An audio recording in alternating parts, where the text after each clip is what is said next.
फटाक खबरें सिर्फ 30 सेकंड में डाउनलोड कीजिए तक ऐप। 1 जनवरी को भिवानी में जो है बड़ा हादसा हो गया था। खनन साइट पर जो है पत्थर खिसकने से ये हादसा हुआ था, जिसके बाद काफ़ी चर्चाएं चली हैं, जांच की जा रही है, शासन और प्रशासन अलर्ट हुआ है। लेकिन इसके साथ ही राजनीति भी हावी है। आज जो ठेकेदार हैं खनन के, वो एकजुट हुए हैं और मीटिंग कर रहे हैं कि जो राजनीति हो रही है, जांच हो रही है, उसके नाम पर उनका काम धंधा ठप है और उनका रोजगार जो है वो ख़त्म हो रहा है। जो खान के ठेकेदार हैं उनसे हम बात करेंगे कि मसला क्या है। जी क्या कहेंगे, क्या नाम आपका, क्या दिक्कत है? मास्टर सतबीर तेरा मेरा नाम है। मैं क्रैशर एसोसिएशन की तरफ से बोल रहा हूँ। हमारा पिछले 20 वर्षों से माइनिंग का काम इस इलाके में चल रहा है और रोजी रोटी का कोई साधन नहीं है, परंतु समय समय पर बंद हो जाता है, कभी भी लगातार रूप से नहीं चला है।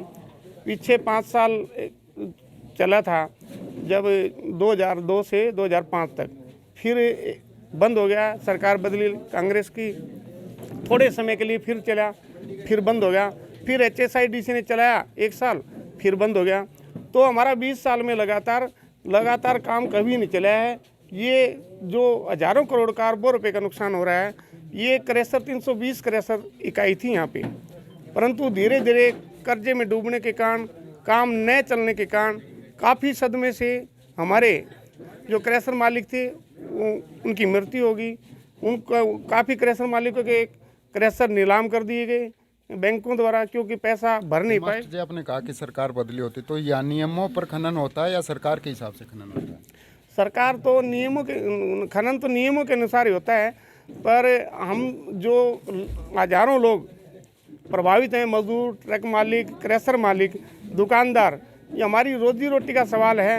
ये रोजी रोटी, ये राजनीतिक लोग आते हैं, अपनी बात रख के चले जाते हैं और हमारी कोई बात नहीं करता है कि हमारा रोज़गार बंद हो गया है, हमारे ये सब जो काम हैं ये बंद हो गए हैं, हमारे ऊपर लाखों करोड़ों रुपए का कर्ज हो गया है। तो ये सरकार ने और इन राजनीतिक लोगों ने जनता की भलाई का भी काम सोचना चाहिए। तो आप क्या मानते हैं कि जो 1 जनवरी को हादसा हुआ उसके पीछे वजह क्या थी, क्या कमियां रही हैं? वो उसके पीछे प्राकृतिक आपदा है और सरकार जांच कर रही है इसकी।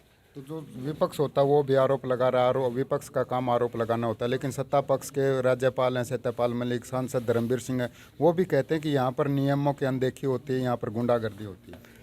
वो जो राजनीतिक लोग हैं वो अपने हिसाब से कह रहे हैं, उनको जो अच्छा लग रहा है वो कह रहे हैं, परंतु इस प्रकार की ये घटना प्राकृतिक घटना है, इसमें किसी का दोष नहीं है। 2 महीने से काम बंद था और अभी शुरू हुआ था, अगले ही दिन ये हादसा हो गया। तो आप क्या मांग, आपकी जो ठेकेदार है? हमारी मांग ये है कि सरकार इस जो हादसा उसकी जांच करा रही है, और उसके कारण हमारा जो यहाँ लाखों लोग इस कार्य से जुड़े, काम बंद ना किया जाए, हमारे काम को चला जाए, ताकि हमारे जो बच्चे पल रहे हैं, जो परिवार पल रहे हैं, जो रोजी रोटी मिली है, रोजी रोटी का एक ही काम है, ये बंद ना हो, सुचारू रूप से चले। ये राजनीतिक लोग वैसे तो बहुत दुखी हैं, यहाँ पर राजनीति करके चले जाते हैं, परंतु ये दुख जताने जो मृतकों के घर में भी नहीं गए हैं, न उनकी कोई मदद की है, सिर्फ राजनीति करते हैं। यदि इतने दुखी हैं तो उनके परिवार से भी मिलना चाहिए, उनकी मदद भी करनी चाहिए। सिर्फ राजनीति करते हैं, ये हो गया वो हो गया, एक दूसरे पर पार्टियां आरोप लगाती हैं। तो हमारी सब क्रैशर मालिकों की, मजदूरों की और ट्रक मालिकों की यही मांग है कि हमारे कार्य को सुचारू रूप से चलाएं। आपकी मांग है कि काम को शुरू किया जाए। और भी ठेकेदार हमारे साथ। जी क्या नाम आपका, क्या मांग? मेरा नाम अवध चौरान है और मेरा क्रशर है यहाँ पे। जो ये मुद्दा है, ये प्राकृतिक आपदा है, इसको राजनीतिक रूप ना दिया जाए। सभी से हाथ जोड़ के विनती है, सभी लोगों से, राजनीतिक पार्टियों से, जो भी और इलाके के मौजूद लोग हैं, इसको राजनीतिक मुद्दा ना बनाया जाए। ये एक प्राकृतिक आपदा है, उसको गलत ढंग से पेश किया जा रहा है, इससे हमारे काफ़ी लोग को नुकसान होने वाला है। क्या मानते हैं 1 जनवरी को जो हादसा हुआ उसके पीछे वजह क्या थी, क्या कमियां रही? प्राकृतिक आपदा है, किसी में किसी का कोई हाथ नहीं है, कोई खनन का नहीं, कोई इसमें गलती है। जो इस एरिया में ये भूस्खलन हुआ है वो एक पहाड़ से अलग हिस्सा है, वो अरावली के अंदर आता है, उसमें कोई काम नहीं चलता है, अपने आप वो पहाड़ खिसका है। तो काफ़ी जो विपक्ष के नेता हैं, सत्ताधारी नेता हैं, आस पड़ोस के गांव के लोग हैं, वो भी कहते हैं कि यहाँ नियमों की अनदेखी होती है, जो नियम लागू होते हैं वो फॉलो नहीं किए जाते। नहीं, ऐसा नहीं है। उसके लिए तो सरकार ने कमेटी बनाई हुई है, वो चेक कराते टाइम यहाँ पे टीम्स भी आती है, विजिट करती है, ऐसा कुछ नहीं है। तो आज इकट्ठे हुए हैं, आज आप क्या मांग करते हैं सरकार? हमारी मांग ये है कि हमारा काम सुचारू रूप से चलाया जाए, इस पर बार बार बाधा ना डाली जाए, इसको चलने दिया जाए। कुछ और लोग भी। जी आप क्या कहेंगे, आपका क्या पक्ष है? मेरा नाम अश्वनी है, मैं डाडम गांव से बिलोंग करता हूं और मेरे गांव में तकरीबन 650 घर हैं। लगभग 550 घर इस कंपनी से जुड़े हुए हैं और हमारे आसपास के जो गांव हैं उसमें मजदूर वर्ग जुड़ा हुआ है। हमारी यही मांग है जी, सुचारू रूप से खनन को चलने दिया जाए।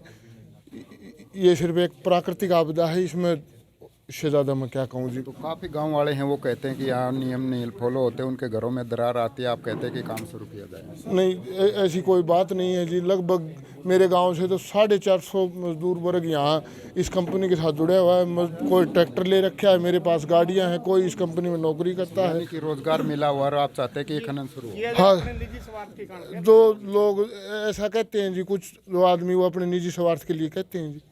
जी, तो ये थे खनन के ठेकेदार जिनका साफ तौर पर कहना है कि यहाँ पर नियमों को फॉलो किया जाता है और जो राजनीति इस हादसे के बाद हुए वो बंद होनी चाहिए, क्योंकि हज़ारों लोगों का रोजगार इससे जुड़ा है। और जो खान के ठेकेदार हैं उनका जो है वो किस्त भरनी और काफ़ी नुकसान हो रहा है, लाखों करोड़ों रुपए का नुकसान हो रहा है। ऐसे में जांच हो, लेकिन जो भी ये यहाँ पर काम चल रहा है उसको सुचारू रूप से चालू रखा जाए ताकि जो रोज़गार है वो बना रहे और इनका जो किस्तें हैं वो भी समय पर भरी जाएँ। अब देखना होगा कि जो जाँच है उसमें क्या सामने निकल कर आता है, किसकी कमी आती है और आगे इस पर क्या कार्रवाई की जाती है। हालांकि फिलहाल जो ठेकेदार वो कह रहे हैं कि किसी प्रकार की अनियमितता यहाँ पर नहीं बरती जाती, लेकिन इस हादसे के बाद जो राजनीति हुई है उसके बाद यहाँ पर पूरी तरह से जो है अशांति फैल गई है और हर कोई चाहता है कि यहाँ पर काम शुरू हो। हालांकि गांव के लोगों से भी हमने बात की, वो भी कहते हैं कि उनके गांव में सैकड़ों लोगों को यहाँ पर रोजगार मिला और ये काम बंद होता है तो उनके गांव में रोजगार के लाले पड़ जाएंगे। अब देखना होगा कि इस मामले में आगे क्या पहलू सामने आते हैं, जाँच में क्या आता है और राजनीतिक पहलू क्या रंग लाते हैं। भिवानी से हरियाणा तक के लिए जगबीर घनघस।